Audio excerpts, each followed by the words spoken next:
Hello everyone, Fanta here, you're watching FANTAVISION, and today I am concluding the long-awaited,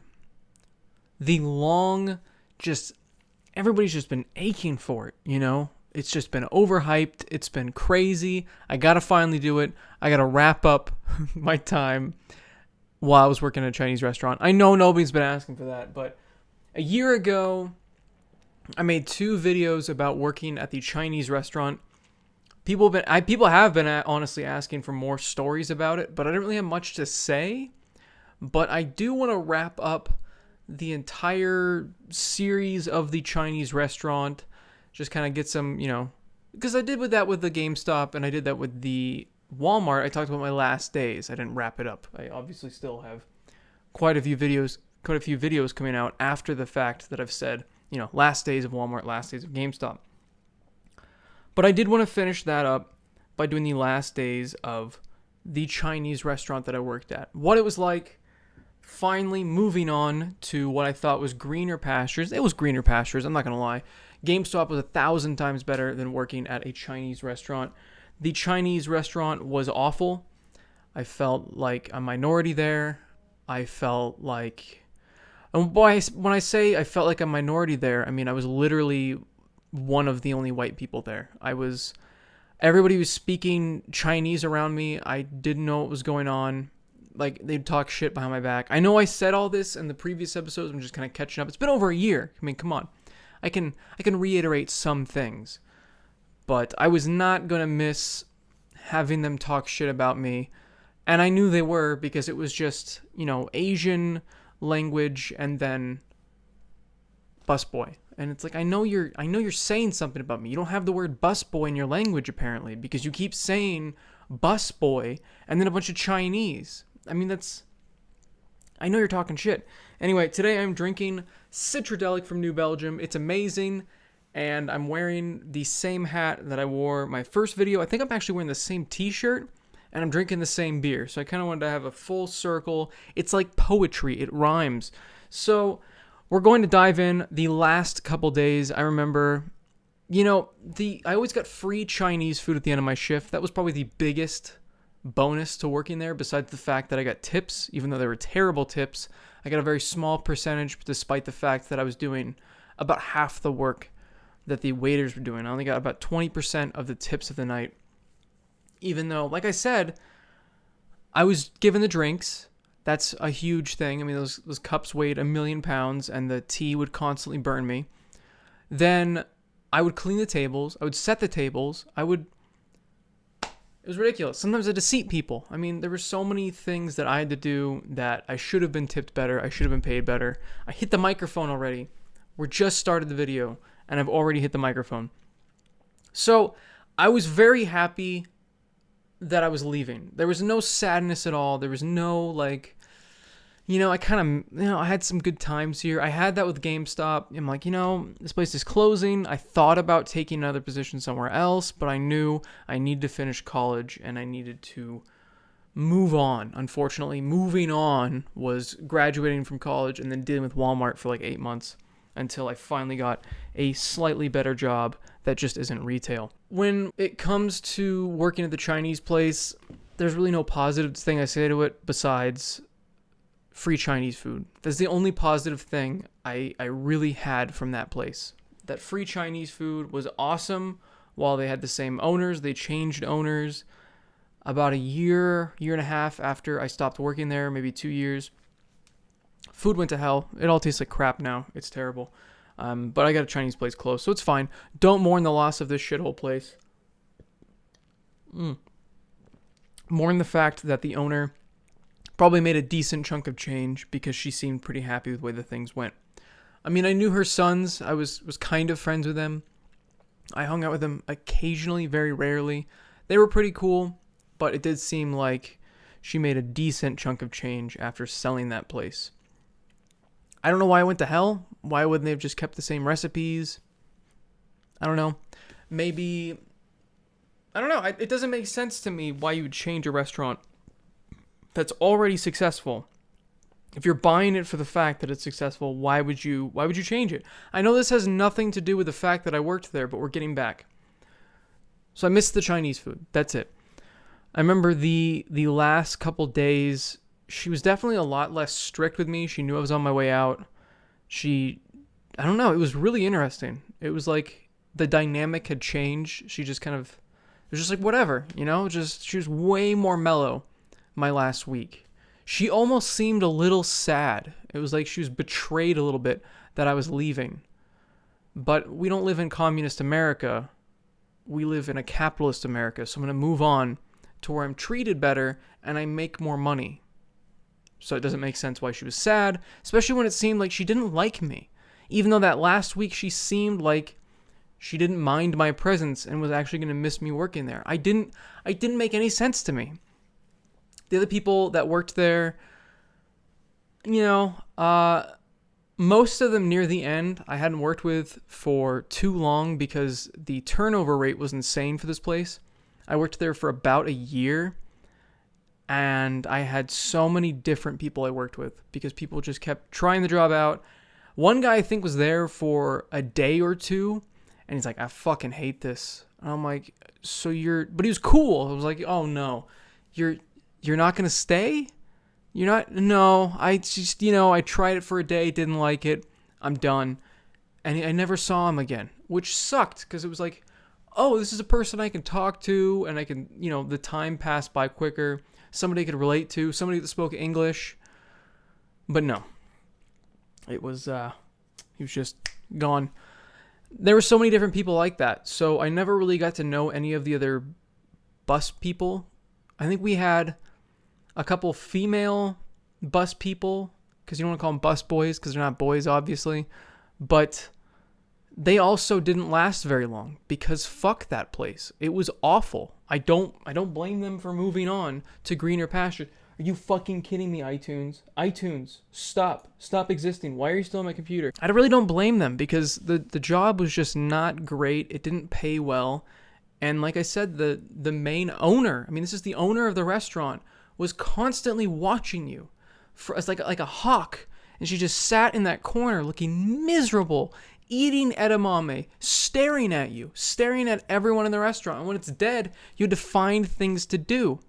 Thankfully, near the end, she didn't tell me to hurry up or bitch at me for not filling somebody's glass that I'd literally just filled. She was relaxed. I could kind of just take my time. She knew I didn't give a fuck. It was like, whatever. If you fire me now, okay, cool. I'll have a couple extra days off before my next job starts. Not a big deal. So I think that's why. I think she knew that because I had that other opportunity, there wasn't that fear of getting fired. Because she had fired a couple people, but I never really cared if I was going to get fired from that place. I always did the best job that I could because that's my work ethic. If I'm doing a job, I want to do it the best I can. So whenever she bitched at me for something, I would take offense to it because it's like, no. I'm busting my ass here. I'm fucking tired. At the end of my day, the end of my shift, I don't even remember how long it was. I don't think it was even that long of a shift. I think it was just a miserable, awful experience every single time that it felt super long. I honestly don't remember how long my shifts were. It's been that long. I think they were only dinner time shifts. So honestly, it's not even that long of a shift. I think it was 4 to 9 or 4 to 10. I know that's only 5 or 6 hours, but this place was such a shithole. It was such a tiny, condensed little place where you're constantly under supervision. You're micromanaged. Your waitresses don't like you, just like the owner, because you're white.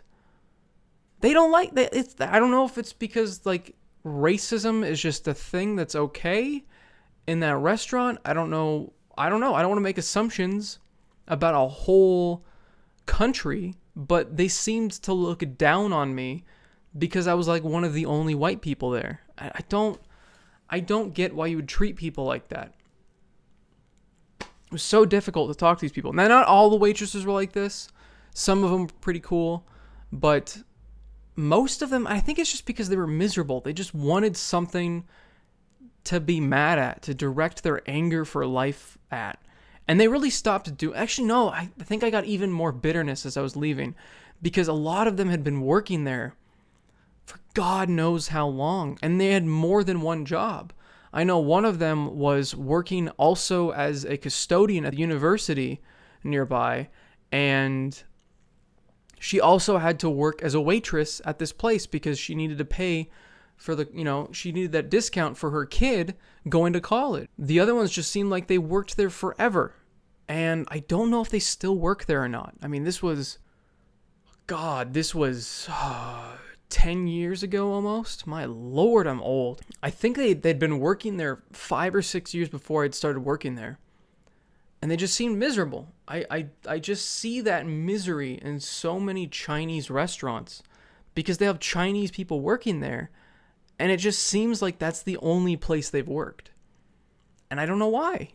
I feel like there's no reason why these people can't also work somewhere else. But I think it's just some sort of loyalty to the owner. I don't know.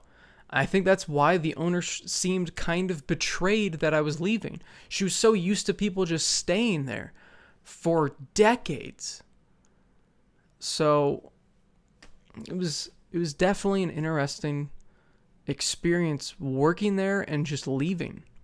Now, all the people that were high schoolers like myself at the time, they were all like, hell yeah, you're working at GameStop? You're so lucky. I wish I could go work at GameStop. Or the people that didn't go to college that were working there, or people that were working there while going to college, all the people that were closer to my age, they all understood. They got it. They knew that I was moving forward in my life and I was trying to progress. But everybody else that was not my age, besides the owner's husband, he always seemed pretty happy, even though his wife, they're both owners. I don't know the dynamic, but they're both owners, I think. But she was more of on the management side, and he was more of the managing the kitchen side. It was really interesting. He just seemed happy all the time, and she just seemed miserable and yelled at him all the time. And I don't really ever recall him yelling at her.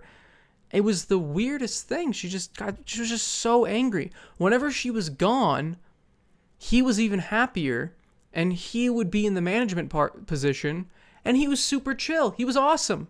I don't know if I talked about him in the previous videos. I didn't rewatch them, to be honest here. But he was super chill. He didn't care. I mean, as long as you're doing your work, he was fine with it. He didn't care. He'd go behind the thing, then usually only get these on your birthday, but he would just give out cookies to everybody. These like delicious almond cookies. I don't remember what the hell those cookies were. They were delicious, and I wish I could have some right now, but there's some Chinese cookie thing that I'll never find again in my entire life because I'm not going back to that restaurant because it's also different owners. But the thing is that if she had been managing the kitchen and he was the main management of the Chinese place, I still wouldn't have stayed there. I mean, I got a job at GameStop. That still would have been way better. But I feel like my time there would have been a lot less miserable because, god damn, you felt every hour you worked there. I mean, you had to constantly be moving. You had to constantly be doing something.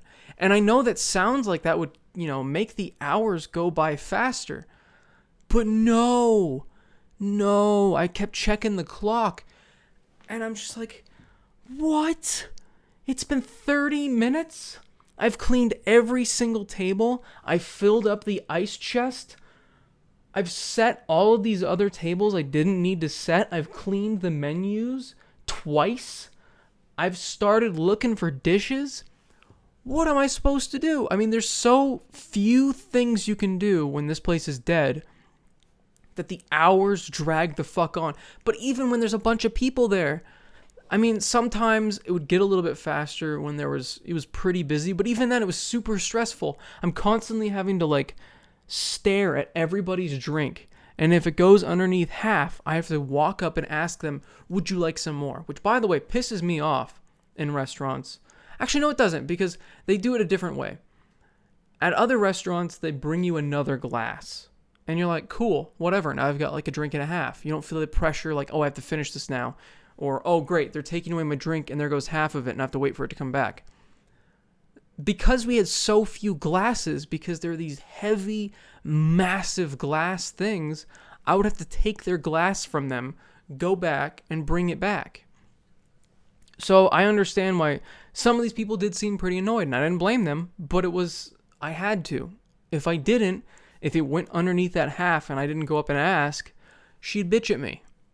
Anyway, fuck working at a Chinese restaurant. Fuck working at a small restaurant, I'm guessing, unless you have a very chill management. And I feel like that's really what dictates most jobs, especially when the store or the restaurant is small. If it's a small, condensed area, your management will completely dictate your stress level. It'll dictate your happiness. It'll dictate how long your shift feels. And because I had the worst of the worst management, it was a miserable nightmare that seemed to drag on forever. Oh, and I had nobody to talk to. That also made it worse. Even when I had that guy working there that one night, it was like I could barely talk to him. Because it was just like Walmart. If you talk too much, she gets pissed off. Because usually busboys and the waitstaff have somewhere to like hang out of the public view. But I'm just awkwardly standing in the corner of the restaurant, covered in food and sauce and whatever, in this uncomfortable button-down, long-sleeve black shirt, in an uncomfortable black slacks, with my shirt tucked in, and it was just awful. I mean, I was overdressed for what I was doing. I was cleaning the damn tables, and I'm just covered in filth. I had to wash that thing like every shift, and I'd come home smelling like Chinese food. But that was that. Those were my last few days. I remember my last day. I was so incredibly happy. I think I even went home early that night. I think it was a dead night, because we did sometimes have dead nights, and she'd give you the opportunity to go home or just force you to go home. I always took that. Honestly, I didn't care about my $5 an hour. That's right. That's what it was. It was $5 an hour, and then I got tips. Didn't give a shit. I was like, whatever. Get me out of here. I don't want to be here. Thank God. Bye. Peace. It was awful. Anyway, thanks for watching, everyone. Let me know what you guys thought about the last Chinese episode. If you guys enjoyed it. And comment what your experience working in restaurants has been. And as always, have a fantastic day. See you guys. I want to again thank you to all my wonderful patrons. The beer review will be coming out this week. And the beer review won again. You know, it was close. Sparkling Water was about to win the Sparkling Water review, but the beer review won out. Remember, if you're a $2 and up patron, you can vote on what next month's Patreon video will be. Also, I want to thank you all for just watching this video in general. Hope you guys enjoyed, like I said, the last of the Chinese restaurant tales. I know some of you have been actually waiting for this. I know I was kind of joking in the beginning about how, it was so hyped and people couldn't wait for this to come out. There were some people that were genuinely excited for this.